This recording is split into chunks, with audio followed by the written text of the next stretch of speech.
신앙은 하나님의 섭리를 믿는 것입니다 라는 제목을 가지고 말씀 나누겠습니다. 여러분, 설상가상이라고 하는 사자성어를 아시죠? 눈 위에 서리가 덮이는 일을 표현하는 그런 표현인데, 안 좋은 일들이 이렇게 연달아 일어날 때 우리가 설상가상이라는 표현을 씁니다. 이 설상가상을 이 초등학교 학생들에게 이렇게 가르쳐 줬다고 합니다. 가르쳐 주고 나서 이제 시험을 낸 거예요. 문제가 무슨 문제였냐면, 난처한 일이 연이어 발생하는 것을 무엇이라고 하나요? 설하고 가로치고 가하고 가르쳤습니다. 어떤 답이 나왔냐면, 한 아이가 설사가또라고 나왔대요. 설사가또. 난처한 일이 여러분 연이어 일어나는 것은 일리가 있는 답이잖아요, 그죠? 얼마나 난처하겠습니까? 설사가 또. 지난 단기 선교를 다녀오면서 제 조카가 처음으로 선교를 갔습니다. 어린데 등치는 컸는데 첫 선교였기 때문에 들뜬 마음으로 참여했어요. 마지막 날에 그 전날 더위를 많이 먹은 것인지, 아니면 가정 방문했던 집에서 음식을 줬는데 그걸 먹은 것인지 탈이 났습니다. 그리고 그때부터 이렇게 설사가 또 계속 반복이 되는 것이에요. 어느 정도 잡았다 싶었는데 이제 돌아오는 길에 서울에 잠깐 들렸는데 그게 멈추지 않았습니다. 그래서 음식도 못 먹고, 먹는 걸 참 좋아하는 아이인데 음식도 못 먹고 이렇게 며칠 지났습니다. 그리고 돌아온 마지막 날에 또 그 전날 좀 먹었던 것이 계속 밤새도록 또 이런 설상가상의 일들이 일어난 것입니다. 그리고 돌아오는 길이었습니다. 제 옆자리에 앉아서 11시간을 비행기를 타고 오는데 제가 탈진이 될까 봐 좀 두렵잖아요, 그죠? 그래서 물을 계속 마셨습니다. 근데 물을 마셨다 하면 그때부터는 이제 구토가 나기 시작하는 거예요. 10분이 지나서. 여러분, 그것을 11시간 내내 했습니다. 제 마음 가운데 얘가 다치면 어떡할까라는 생각이 들었어요. 여러분, 이런 생각이 들 수 있습니다. 하나님, 왜 보호하지 않으셨어요? 그런 생각이 들었다는 게 아니라 그런 생각이 들 수 있다는 것이에요. 왜 하나님 보호하지 않으셨어요? 첫 선교를 훈련받고 싶어서 그렇게 가서 더위를 먹으면서 이렇게 주의 일을 감당했는데 왜 하나님 보호하지 않으시소라는 생각이 들 수 있습니다. 여러분과 저희 삶도 마찬가지예요, 그죠? 우리가 신앙생활하면서 하나님, 내가 헌신했습니다. 주를 위해서 물질을 들였고 시간을 들였고 수고했는데 하나님, 왜 나를 이렇게 이 모양 이 꼴로 내모시는 것입니까? 라는 생각이 여러분 들 수가 있습니다. 인생은 이해하지 못하는 일들이 얼마나 많이 일어나는지 모르겠어요. 저희 교단에 속해 있는 젊은 목사님이, 40대 초반의 목사님이 금년에 단기 선교를 다녀오셔서 갑자기 심장이 멈췄습니다. 그리고 돌아가셨어요. 지난 일이 있었던 일이에요. 하나님, 어떻게 이런 일이 일어날 수 있습니까? 그 2년 전에는 사모님이 돌아가셨는데, 아니 어떻게 하나님, 주의를 감당하는 사람들에게 이런 일이 일어날 수 있습니까? 라고 여러분 질문할 수가 있어요. 인생은 수많은 풀리지 않는 여러분 질문을 갖고 살아가는 것이 사실 우리의 인생입니다. 그런데 신앙이라는 것은 여러분 하나님의 섭리를 믿는 것이에요. 오늘 본문의 이야기는 그런 이야기입니다. 스데반이 여러분 순교당했어요. 여러분, 스데반이 성령에 충만해서 복음을 증거했습니다. 복음을 증거했으면 사람들이 막 회개하고 돌아와야 될 건데 사람들이 돌을 들어서 스데반을 내려 찍습니다. 그리고 그는 순교당했어요. 아니, 죽을 수도 있습니다. 순교당할 수 있는 정말 영광스러운 순교의 자리에 나아갈 수 있어요. 그런데 하나님, 순교 자리에 나갔으면 사람들이 돌아와야 되지 않겠습니까? 최소한 그에게 돌을 들었던 사람들이 뭐 몹쓸병에 걸려가지고 고생을 한다든지. 근데 그런 일이 일어나지 않았어요. 순교는 당하고 박해가 시작되고 교회가 끼어졌습니다. 설상가상. 근데 여러분, 신앙은 어떤 거라고요? 우리가 이해하지 못한다 할지라도 우리는 하나님의 섭리를 믿는 것이요, 그게 여러분 신앙입니다. 도저히 내가 이해가 되지 않는다 할지라도 하나님은 오늘도 삶 가운데 역사하시는 분이셔. 하나님은 여전히 신실하신 분이셔. 그것을 믿고 붙들고 나가는 것이 신앙이라는 것이. 오늘 사건을 묘사하는 한 구절을 성경에서 뽑는다면 저는 여러분과 제가 잘 알고 있는 로마서 8장 28절의 말씀이라고 생각이 들어요. 하나님을 사랑하는 사람들, 곧 하나님의 뜻대로 부르심을 받은 사람들에게는 모든 일이 서로 협력해서 선을 이룬다는 것을 우리는 압니다. 여러분, 너무 많이 들어서 알고 있는 말씀이에요, 그죠? 근데 이 말씀이 오늘 본문을 소개하는 말씀이라고 생각이 들어요. 오늘 이 말씀을 통해서 스데반이 일어났던 그 순교 사건을 통해서 하나님이 어떻게 그 삶 가운데 섭리하셨는가를 여러분 우리가 듣게 되기를 바라요. 첫 번째는 교회를 향한 박해는 하나님의 섭리 가운데 일어났습니다. 여러분, 이 박해라는 것이 일어났는데 이것이 하나님의 섭리 가운데 일어났다는 것을 여러분과 제가 놓치지 않았으면 좋겠어요. 스데반의 순교는 박해로 이어졌습니다. 스데반이 죽는 그날부터 교회에 어려움이 막 찾아온 것이, 오늘 본문이 이렇게 시작하죠. 사울은 스데반이 죽임당한 것을 마땅하게 여겼다. 그날에 예루살렘에 큰 박해가 일어났다고 말씀. 이 단어가 이 디오그모스라는 단어예요. 이 추적당함, 괴롭힘을 당함이라는 뜻인데 이 의미 가운데 고통이라는 의미가 있습니다. 여러분, 고통이 찾아온 것이에요. 고통이 우리를 추적한 것입니다. 이 괴로움이 찾아온 것이에요. 고통이 찾아온 것. 여러분, 우리 삶 가운데 고통이 찾아와요, 그죠? 그런데 여러분과 제가 그래, 이것은 하나님의 섭리 가운데 이루어지고 있는 거야 라고 고백할 수 있습니까, 여러분? 말은 좋아요, 그죠? 말은 그럴싸해요. 근데 사실 현실은 그렇지 않습니다. 현실은 너무 괴로운 거예요. 너무 고통스러운 거예요. 오카는 목사님 쓴 책 가운데 고통에는 뜻이 있다. 타이틀부터 너무 근사하잖아요, 그죠? 그분이 뭐라고 표현하냐면 우리가 겪는 고통은 하나님께 잘 포장한 변장된 축복이라고 말씀하고 있어요. 여러분, 정말 그걸 믿으십니까? 그분이 그렇게 표현하고 있어요. 고난은 겉으로는 고난같이 보이지만 사실은 축복을 안고 오는 변장된 축복이다. 그러면서 고난은 그 자체가 크고 작음에 따라서 문제가 되는 것이 아니라 고난을 대하는 우리의 태도가 믿음에 있는가 아니면 불신앙적 태도에 있는가 따라 결과가 다를 수 있다. 다시 말해서 신앙은 태도라는 것이, 어떠한 믿음의 태도를 갖느냐, 이것이 여러분 모든 것을 결정짓는다는 그러한 말씀이에요. 여러분, 고난을 통해서 하나님은 여러분과 저를 세우시기를 원하십니다. 욥이 고난당하기 전에는 진짜 하나님을 만나지 못했어요. 그런데 그가 고난을 통해서 귀로만 듣던 하나님을 눈으로 보고 손을 만진 바 됐다고 그가 고백하고 있습니다. 고난은 많은 경우에 훈련 과정인 것을 보게 돼요. 어렵고 고통스럽고 괴롭지만 그것은 하나님의 섭리 가운데 이루어지는 훈련 과정입니다. 그렇다면 여러분과 저 고난 가운데 있다면 여러분 믿음을 붙들어야 돼요. 고난 가운데 우리를 세우시기 원하시는 그 하나님을 발견하게 되길 바랍니다. 그럴 때 여러분과 제 소망을 가지고 나아갈 수 있는 것이에요. 시편 기자를 고백합니다. 그래서 내가 고난을 당하기 전에는 잘못된 길을 걸었으나 이제는 주님의 말씀을 지킵니다. 17세기에 설교가 할 수 없는 상황에 있던 한 설교자가 설교를 한 것 때문에 감옥에 감금하게 됩니다. 그의 나이가 33이었어요. 여러분, 33이었는데 12년의 형을 받고서 감옥에 갇히겠습니다.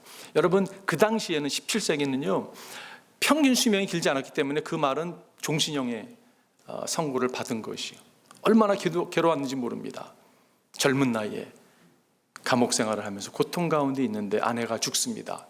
부모가 없는 자녀들이 괴로운 가운데 살아가고 있어요. 너무 고통스러웠어요. 그런데 그가 하나님 음성을 듣습니다. 그리고 그가 글을 쓰기 시작합니다. 그래서 나온 책이 철로 역정이라는 책이에요. 성경 다음으로 많은 기독교인들에게 여러분 읽힌 바 된 책이 철로 역정입니다. 그가 그렇게 고백하고 있어요. 그렇게 찾았던 보물을 고통의 감옥 안에서 찾을 수 있었다. 저는 기도하기를 여러분과 혹시 고통 가운데 있다면 여러분 보물을 발견하는 시간이 되기를 바랍니다. 고통 가운데 말씀해 주신 주님의 음성을 듣는 여러분과 제가 되기를 바라요. 오늘 본문의 3절에 보게 되면 이렇게 고백합니다. 그런데 사울은 교회를 없애려고 날뛰었다. 그는 집집마다 찾아 들어가서 남자와 여자나 가리지 않고 끌어내어 감옥에 넘겼다. 여러분, 사울이 나중에 바울이 되는데 사울이요 교회를 없애는데 여러분 날뛰고 있습니다. 지금 스데반이 죽는 걸 당연히 여길 뿐 아니라 그가 교회를 없애는데 날뛰었다. 날뛰었다는 표현을 갖다가 찾아보면 멧돼지가 밭에 들어가 엉망으로 만들어 놓는 것을 묘사할 때 사용했던 단어입니다. 이 날뛰면서 이 교회를 없애고자 지금 아주 달라드는 모습을 볼 수가 있어요. 여러분, 이 모습 가운데 우리가 놓치지 않을 것이 있다면 그 배경에는 어두움 세력이 있다는 것, 영향력이 있다는 것입니다. 여러분, 그거 아시죠? 우리의 눈에 보이는 것 전부가 아닙니다. 영적인 세계가 있습니다. 이것이 얼마나 강하게 우리를 공격해 오는지 모르겠어요. 그 배후의 세력을 여러분과 제가 놓치지 않기를 바라요. 여러분, 기독교인들이 얼마나 핍박을 받는지 모르겠습니다. 여러분 상상해 보세요. 왜 유독불 기독교인들에게 이렇게 박해가 심한지 모르겠어요. 뭐 말 한마디 하면 막 과대 막 공격해오고 해코지할 뿐 아니라, 여러분 지난주 말씀드린 것처럼 1년에 20만 명이라는 사람이 예수를 믿는다는 고백 때문에 순교를 당합니다. 여러분 이것이 어떻게 해석될 수 있어요? 사람이 죽는 걸 보고서 기뻐할 수 있다는 게 여러분 어떻게 가능합니까? 어떻게 당연히 여길 수가 있습니까? 보통 제정신이라면. 제정신이 아니죠. 영적 배경에 여러분 그런 세력이 있는 것을 우리가 알아야 된다는 것이, 사울의 영적인 무지, 그것은 그 배경에 사탄의 세력이 있었다는 것을 우리가 알아야 된다고 생각이 들어요. 그가 이렇게 고백합니다. 내가 전에는 해방자요, 박해자요, 폭행자였습니다. 그러나 그러한 행동은 내가 믿지 않을 때 알지 못하고 한 것이므로. 알지 모르고 여러분 영적인 무지한 가운데 행한 모습들, 많은 경우에 사탄의 영향력 안에 있었다는 것이. 그런데 여러분 더 놀라운 사실은 믿음을 고백하는 여러분과 저 또한 사단의 도구가 돼서 그 영향력 가운데 거할 수도 있습니다. 여러분 어떻게 생각하세요? 그게 가능하다고 생각하세요? 여러분 가능하다고 생각이 들어요. 예를 들어서 이런 겁니다. 제가 지난주에 우리 주 목사님과 대화를 하면서, 목사님 가곡 목회라는 가운데 한 장로님이 계셨는데 점잖고 교육도 많이 받으신 분인데 교회가 어려움을 찾아오는데요, 그렇게 앞장서가지고 그렇게 해방자로, 박해자로, 폭행자의 역할을 감당했다고 합니다. 그리고 그분이 나중에 내가 왜 그때 그랬는지 내가 도저히 이해가 안 된다고, 내가 내 자신에 대해서 너무 부끄럽다고, 그런 고백을 했다는 이야기를 들었어요. 여러분 그런 일들이 얼마나 많이 일어나는지 모르겠어요. 우리가 사탄, 귀신, 마귀 그러면 오늘 21세기에 그런 얘기를 합니까? 라고 얘기하는 분이 계실지 모르겠어요. 여러분 마귀와 사탄과 이 귀신은요, 이게 현실 리얼한 것입니다. 여러분 어떻게 생각하세요? 여러분 귀신 그러면 뭐가 생각나세요? 전설의 고양이 생각나시는 분 계세요? 머리 하얀 소복 입고 너무 무서워. 여러분 귀신이 그렇게 나타나지 않습니다. 마귀와 사탄이 어떤 면에서는요 정장으로 나타날지 모르겠어요. 저처럼 타이 메고 이렇게 깔끔하게 강명한 천사의 모습으로 나타날지 모르겠습니다. 근데 무엇이 구분될 수 있냐면요, 그는 파괴자예요, 해방자입니다. 교회를 흔들어 놓는 자예요. 여러분과 제가 교회를 흔드는 데 사용받는 도구 되지 않길 바랍니다. 우리는요 교회를 세우는데 귀하게 쓰임받는 주님의 종들이 되길 바랍니다. 생각났던 말씀이 요한복음 말씀이었어요. 도둑은 다만 훔치고 죽이고 파괴하려고 오는 것뿐입니다. 나는 양들이 생명을 얻고 또 넘치게 얻게 하려고 왔습니다. 사단은요 훔치고 죽이고 파괴하는 것이, 제가 말씀드리고자 하는 것이 이것입니다. 여러분 사탄의 역사가 있어요. 그럼에도 불구하고 하나님은 교회를 보존시키십니다. 역사가 증명했어요. 여러분 교회가 누구예요? 여러분과 제가 교회예요. 하나님 여러분과 저를 보호하십니다. 보존시키세요. 그런데 거기서 우리가 붙들어야 될 것이 있다면 그것은 하나님의 섭리라는 것이에요. 아무리 사탄의 영역 가운데 공격해 온다 할지라도 우리가 놓치지 않을 것이 있다면 그것은 하나님께서 우리를 보존케 하신다는 것이에요. 우리를 붙들고 있다는 사실을 여러분 놓치지 않는 여러분과 제가 되기를 바랍니다. 두 번째는요, 교회의 흩어짐은 하나님의 섭리 가운데 일어났습니다. 지금 교회에 박해가 찾아왔어요. 그리고 박해는 교회를 흐트러 놓는 대로 이끌어지는 것을 보게 됩니다. 오늘 1절 후반절을 보게 되면, 그래서 사도들 위에 모두 유대 지방과 사마리 지방으로 흩어졌다라고 말씀하고 있어요. 그래서 흩어졌다라는 표현이 헬라어로 보게 되면 디아스페이로라는 뜻이에요. 이것은 여러분 자진해서 흩어진 것이 아니라 부득불 흐트릴 수밖에 없는 상황이 되어버린 것이에요. 이 똑같은 단어가 구약에, 여러분 구약을 이거 헬라어로 쓰여진 성경이 있거든요. 72년에 보게 되면 거기서 같은 단어를, 어떤 단어를 사용하고 있냐면 하나님께서 의도적으로 섭리 가운데 흩으셨다는 그런 단어들이 등장하는 걸 보게 돼요. 하나님 흩으셨어요. 거기는 목적이 있었다는 것입니다. 섭리가 있었다는 것이에요. 그 같은 단어입니다. 하나님께서 흩으신 데는 목적이 있었다는 것이에요. 구약에 사용했던 단어가 이런 단어예요. 우리가 주님께로 돌아와서 주님의 계명을 지키고 실천하면 쫓겨난 우리가 하늘 땅 끝에 가 있을지라도 흩어진 겁니다. 주님께서 거기서 우리를 한데 모아서 주님의 이름을 두려고 택한 곳으로 돌아가게 하겠다고 하신 그 말씀을 이제 기억하여 주십시오. 이것이 하나님의 섭리 가운데 이루어졌다는 것이에요. 여러분 사도행전 1장 8절이 모든 사도행전을 푸는 열쇠입니다. 오직 성령이 너에게 임하시면 너의 권능을 받고 예루살렘과 유대와 사마리아와 땅끝까지 내 증인이 되리라. 그 말씀이 지금 계속 예루살렘 시작해서 지금 이제 사마리아와 이제 땅끝까지 흘러나가는 메시지가 오늘 본문에 나오는 이야기예요. 제가 말씀 묵상하면서 무슨 생각이 들었냐면요, 야, 교회가 하루아침에 3,000명, 5,000명만 불어나니까 안주하고 싶은 마음이 없었겠습니까, 여러분? 야, 우리 여기서 정말 잘 한번 지내보자. 근데 하나님은 흩으시잖아요, 그죠? 핍박임에서 스데반을 순교하게 확 흩어버리십니다. 이 흩은다는 표현이 여러분 지금 어떤 표현이냐면요, 농부가 씨를 뿌리는데 막 밭을 쫙 던지는 거예요. 제가 그런 상상이 들더라고요. 유리병이 막 바닥에 깨어지는데 깨어진과 동시에 확 흩어지는 것이, 하나님께서 이렇게 흩으셨어요. 안주하고 싶었던 자들 갖다 흩어 놓으셨습니다. 어쩌면 예루살렘을 다 완성 복음화시킨 다음에 다른 도시로 가야 되지 않나는 생각할지 모르겠어요. 어쩌면 이방인들에게 복음 전하는 거 좀 불편하게 느낄지 모르겠어요. 왜냐하면 나중에 보면 베드로의 모습 가운데서 좀 이방인들이 복음 전하는 것도 주님이 분명히 말씀하심에도 불구하고 이렇게 좀 반응 보이는 모습 가운데서 좀 그런 모습 혹시 있지 않을까 생각을 해보게 됩니다. 하여튼 스데반의 순교와 더불어 복음은 전해지는 것을 보게 돼요. 흩어진 그들이 복음을 전하는 것을 보게 됩니다. 여러분, 그들이 흩어져서 담대하게 말씀을 전했다고 성경은 기록하고 있어요. 흩어진 사람들은 두루 돌아다니면서 말씀을 전하였습니다. 1949년에 중국이 공산화가 되면서 여러분 그때 그 차이나 인랜드 미션에 속해 있던 선교사님들이 637명이었습니다. 그분들이 흩어질 수밖에 없었어요. 추방당할 수밖에 없었습니다. 여러분 얼마나 안타까운 일인지 모릅니다. 그들이 4년 뒤에 이제 한 반 정도, 3분의 2 정도가 1 정도가 뭐 동남아시아로 일본으로 이렇게 재배치되고 흐트러졌습니다. 그리고 중국 교회에 핍박이 찾아왔어요. 그리고 여러분 오랜 시간이 지났습니다. 그리고 중국을 딱 열어보니까 여러분 어떤 일이 일어난지 아세요? 중국에 있는 기독교인들이 우리 남한, 북한, 디아스포라 다 합친 숫자보다 많습니다.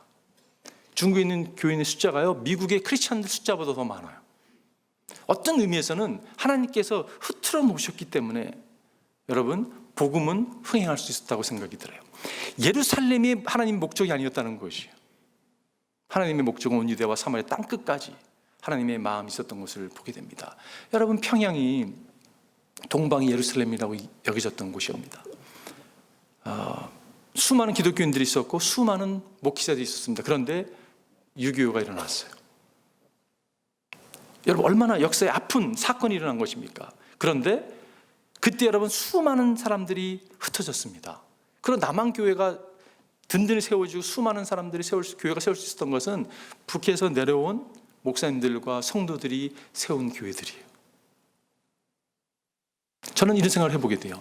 여러분과 저는 디아스포라입니다. 하나님이 흐트러 놓으셨어요. 정말 유리병이 깨지면서 팍 퍼졌는데 얼로 튈지 모르는데 튀어졌어요.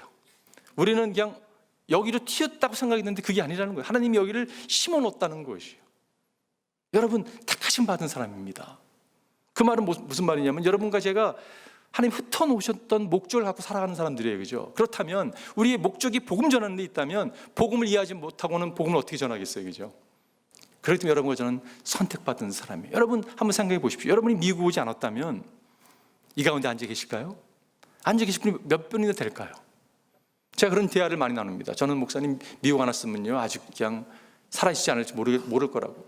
술고래가 돼가지고 그때 몸 다 망가지고 어쩌면 이런 분들이 계세요. 저는 한 가지 확실한 게 제가 아는 게 있습니다. 제가 미국 오지 않았다면 저는 목사가 될 수 있는 찬스가 전혀 없던 사람이에요. 정말 0%. 이게 웬 은혜입니까, 여러분? 저는 어렸을 때 운동하던 사람이기 때문에 제 친구들 보면 알잖아요, 그죠? 그대로 컸습니다, 친구들이. 뭐 대부분 뭐 이제 그 운동과 관련된 일을 하는 분들이 많이 계시죠. 이게 왜 은혜입니까? 우리를 틀어 놓으신 데는 목적이 있다는 것이. 그 목적을 여러분과 제가 놓치지 않기를 바라요. 그것이 세 번째와 이어지는 것이, 마지막 세 번째는요, 말씀 증거함이 하나님의 섭리를 이루는 것이었습니다. 우리 흐트러 놓은 목적은 뭐냐면 여러분과 저를 통하여 말씀을 증거하기 위함이었어요. 여러분 흐트러짐을 받은 사람들이 두려움 가운데 숨지 않았습니다. 그들은 담대하게 말씀을 선포했다고 성경은 증거하고 있어요. 이 사람들은 어떤 사람입니까? 이 사람들은 복음을 깨달은 사람들이에요. 이 사람들이 갖고 있었던 것은요, 복음밖에 없었습니다. 그렇기 때문에 복음을 증거한 것이. 이 사람들이 뭐 신학을 공부했겠습니까, 여러분? 이분들이 무슨 전도 훈련을 받았겠어요? 성경을 보게 되면 그 신앙 그 기간도 그렇게 길지 않은 분들이세요. 근데 이들이 성령이 충만해서 담대하게 복음을 증거한 것을 보게 됩니다. 여러분, 복음이 무엇입니까? 여러분, 복음이 무엇입니까? 영광스러운 복음이라는 표현이 있어요. 영광스러운 복음. 퓨리탄들이 몇백 년 전에 고백했던 영광스러운 복음. 여러분, 복음이 무엇입니까? 복음은요, 진리입니다. 복음은요, 역사적 사건이요. 인간의 몸을 입고 우리 역사 가운데 찾아오신 예수 그리스도. 그분은 십자가에서 우리의 모든 죄를 대신해서 죽으셨고 그분은 부활하셨습니다. 그 팩트예요, 여러분. 그리고 그분은 부활하셨고 승천해서 하나님의 우편에 앉아 계셔서 오늘도 우리를 위해 기도하시는 분이시고 그분은 재림의 주로 임하실 것입니다. 여러분, 이게 복음이에요. 그잖아요, 그죠? 여러분, 복음이라는 것이 이분들이 내가 복음을 증거하는데 내가 예수 믿었더니 마음이 평안이 찾아왔어, 너도 한번 믿어봐, 이렇게 하지 않았을 거예요. 예수를 믿고 따르는데 핍박이 임하고 이렇게 고통 가운데 살고 있다. 그럼에도 불구하고 이게 진리라고 선포했을 거예요. 내가 복음을 믿었더니 내 사업이 잘 풀렸어, 여러분, 이런 얘기 안 했을 거예요, 그죠? 왜냐? 이거는 팩트이기 때문에. 우리의 처해진 어떤 컨디션과 주어진 것에 상관없이 복음은 진리예요. 그 진리를 여러분과 저에게 주님이 허락해 주셨습니다. 그리고 그 진리는 지금 이루어지고 있는 거예요. 사도행전 1장 8절에 역사 이루어지고 있는 거잖아요, 그죠? 보십시오. 빌립은 사마리아 성에 내려가서 사람들이 그리스도를 선포하였다. 누굴 선포했어요? 그리스도를 선포했어요. 누가요? 빌립이. 빌립은 누구입니까? 스데반과 함께 일꾼을 세울 때 함께 세움을 받았던 사람이었어요, 그죠? 굳이 않은 일에 쓰임 당하기 위해서 세웠던 그 빌립이 지금 어디로 갔습니까? 사마리아에 가서 복음을 전하고 있어요. 사마리아 성에 가서. 여러분, 유대인들은 사마리 사람들과 상종하기를 참 시도했던 사람들이에요. 그 사람들은 믹스 블러드였거든요. 막 잡종이라고 생각, 종교적 인종 차원에서 잡종이라는 생각을 갖고 1000년이라는 시간에 상종하지 않았던 사람입니다. 하찮게 여기는 사람들. 그런데 빌립이 지금 복음을 받으니까 성령이 충만해서 지금 사마리아 성에 가서 복음을 전하고 있다는 것이, 여러분, 이게 굉장히 중요하다고 저는 생각이 들어요. 복음은 여러분 모든 것을 뛰어넘습니다. 인간의 감정, 갈등 다 뛰어넘을 수 있는 거예요. 요즘처럼 이렇게 막 대립되고 갈등하고 이념의 차이 때문에 막 힘들어하는 시대가 없는 것 같아요. 어느 날을 보건 막 나라끼리 막 대적하고. 여러분, 이것이 이야기해 주는 것이 있다면 인류의 해답은 그리스도밖에 없다는 거예요. 복음밖에 없다고 생각이 듭니다. 여러분과 저희 허락하신 이 복음의 메시지, 여러분과 제가 붙들고 나아가기를 바라요. 복음이 선포되니까 어떤 일을 합니까? 무리는 빌립이 행하는 표징을 듣고 보면서 그가 하는 말에 한 마음으로 귀를 기울였다. 그것은 귀신 들린 많은 사람들에게서 악한 귀신들이 큰 소리를 지르면서 나갔고 많은 중풍병 환자나 지체장애자니 고침을 받았기 때문이다. 여러분, 복음이 증거될 때 귀신들이 쫓겨남을 받습니다. 복음이 증거될 때 진정한 리버레이션이, 해방이 찾아오는 것이에요. 진정한 자유가 찾아오는. 여러분, 중풍병과 지체장애자, 오늘날은 여러분 이걸 고칠 수 있잖아요, 그죠? 근데 그 당시에는 여러분 불치병이라고 이해할 수 있는 것입니다. 그것이 어떻게 됐어요? 고침을 받았다고 말씀하고 있어요. 우리 가운데 여러분 육체적으로 연약한 분들이 많이 계십니다. 우리가 절대 놓지 않아야 됩니다, 여러분. 복음이라는 게 파워풀한 것이에요. 복음이 우리 가운데 선포되고 진정한 자유함과 치유가 우리 가운데 일어나기를 주님 여러분 축원드립니다. 그럴 때 어떻게 됩니까, 여러분? 오늘 본문이 끝나요. 그래서 그 성에는 큰 기쁨이 넘쳤다. 이 기쁨이라는 단어가 연결되는 단어는 구원과 연결되어 있는 것이, 성령의 역사와 연결되어 있는 것입니다. 이 조이라고, 카라라는 단어예요. 이 구원과 연결된, 성령의 역사와 연결된 단어입니다. 복음이 증거될 때 기쁨이 찾아와요. 왜냐? 구원받은 증거가 나타나기 때문에. 여러분 경험 있으실 거예요. 복음을 전했는데 이 사람이 주님을 영접했어요. 그걸 여러분이 윈네스 할 때 그건 성령의 역사거든요. 근데 여러분과 제가 그냥 윈네스한 거예요. 여러분이 잘나서가 아니라, 내가 잘나서가 아니라 성령의 역사, 그걸 보고 너무 기쁜 거예요. 저는 그 경험을 대학교 때 했어요. 대학교 때. 그리고 그 감격을 가지고 아직까지 살아가고 있습니다. 하나님, 이런 기쁨이라면 제가 평생 헌신할게요. 한 사람이 주님께 나오는 것, 성령의 역사를 그냥 본 거예요. 이렇게요. 여러분, 교회는 그런 곳이에요. 흩어져서 복음을 증거하는 것입니다. 그럴 때 기쁨이 찾아오는 것이에요. 복음을 이야기할 때마다 대표적인 말씀이 이 말씀이죠. 그러나 우리가 아직 죄인 있을 때 그리스도께서 우리를 위하여 죽으셨습니다. 그리하여 하나님께서는 우리들에 대한 자기의 사랑을 실증했다는 말이, 확증했다는 말이 demonstrate, 보여줬다는 이야기입니다. 누가 보여줘? 영어로 보면 God이 나오죠. 하나님이 보여줬다. 누굴 통해서? 예수 그리스도를 통해서. 누구에게? 우리에게. 여러분, 복음은요, 하나님의 복음이에요. 로마서 1장 1절에 사도 바울이 고백합니다. 이건 하나님의 복음이라고. 그리고 이 복음은 예수 그리스도의 복음이라고 고린도후서 2장 12절에 말씀하고 있어요. 그리고 이것은 나의 복음이라고 디모데후서에서 2장 8절에서 증거합니다. 보십시오. 하나님의 복음이 예수 그리스도를 통해서 성취되고 이것이 여러분과 제 복음이 되어야 되는 것이에요. 여러분, 복음이 아무리 좋아도 우리가 듣는 데서 그칠 수도 있습니다. 이 복음은요, 우리를 붙잡아야 돼요. 우리가 복음을 붙잡는 것도 있지만 복음이 여러분과 저를 붙잡아야 돼요. 이 은혜가 여러분과 제 삶 가운데 일어나길 바라요.